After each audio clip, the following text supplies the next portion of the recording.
আসসালামু আলাইকুম বন্ধুগণ। আশা করি সবাই ভালো আছেন। আমিও আলহামদুলিল্লাহ ভালো আছি।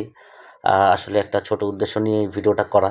কারণ আমার এই ভিডিও দেখে যদি কারো মনে একটুখানি দাগ কাটে যে না, ভাইয়ের কথা শুনে আসলে ভোটটা দিতে চাই। আসলে উদ্দেশ্য হচ্ছে কি, আপনি ভোটটা দিতে যান। ঠিক আছে? আপনি যার এলাকার ভোটার অবশ্যই ভোটটা দিতে যান। কেননা মোটামুটি আলহামদুলিল্লাহ আমি কিন্তু ঢাকার ৯ আসনের ভোটার। এটা বুঝবেন, হ্যাঁ? আমি আলহামদুলিল্লাহ ৯ আসনের যে নির্বাচনী প্রচারণা থেকে খুবই সন্তুষ্ট। বিশেষ করে বিএনপির পক্ষ থেকে যেটা ধানের শীষ মার্কা, হ্যাঁ? আগে মার্কাটা বুঝতে হবে। আপনি কোন মার্কায় ভোটটা দিবেন।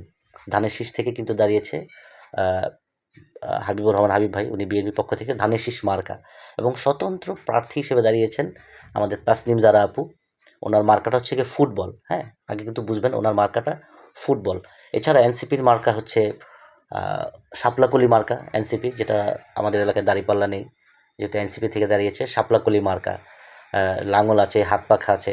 যে যেই মার্কায় ভোট দিতে চান, কারো তো চেহারা থাকবে না, মার্কাটা থাকবে। আপনি সেই মার্কায় ভোট দিবেন। ঠিক আছে? যাকেই আপনার পছন্দ হয়, যাকে মনে হয় যে না উনি কিছু করবে।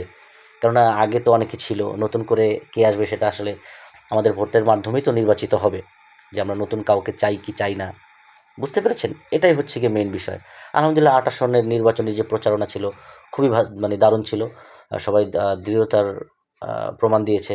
তাসনিম জারা আপু খুবই শান্তশিষ্টভাবে তার নির্বাচনী প্রচারণা চালিয়ে গিয়েছে। অন্যান্য আসনের মতো কিন্তু কোনো কাদা ছোড়াছুড়ি আমাদের এই ৯ আসনে হয়নি। আলহামদুলিল্লাহ। আমি ৯ আসন নিয়ে খুবই সন্তুষ্ট।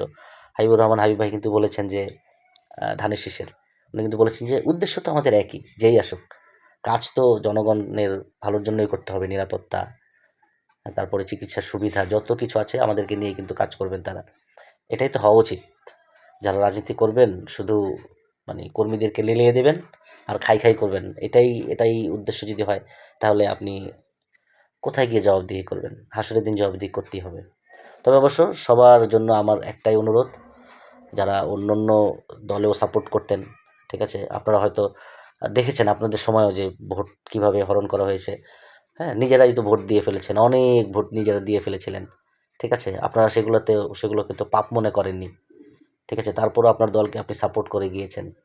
নিজেরাও পাপী, দল পাপ করলে তো এটা আরো আ ভালো জিনিস। ঠিক আছে না? তো সুতরাং আপনারা যদি মনে করেন যে কোনো একজন ভালো প্রার্থী হোক, যে না তাকে ভোটটা দিলে আমরাও অন্তত ভালো থাকবো এটলিস্ট ৫ টা বছর। যদি মনে করেন তাহলে অবশ্যই ভোট কেন্দ্রে ভোট দিতে যাবেন। আর যদি মনে করেন যে না দরকার নাই, তাহলে ঠিক আছে, ওকে, এটা সম্পূর্ণ আপনাদের ইচ্ছা। আমি ইনশাআল্লাহ ভোট দিতে যাব। আপনারাও যাবেন, এটা আমি আশাবাদী। ভোটটা অন্তত দিতে যান। যাকেই দেন, ভোটটা দিতে যান। সবাই ভালো থাকবেন। একে অপরের জন্য দোয়া করবেন। আসসালামু আলাইকুম।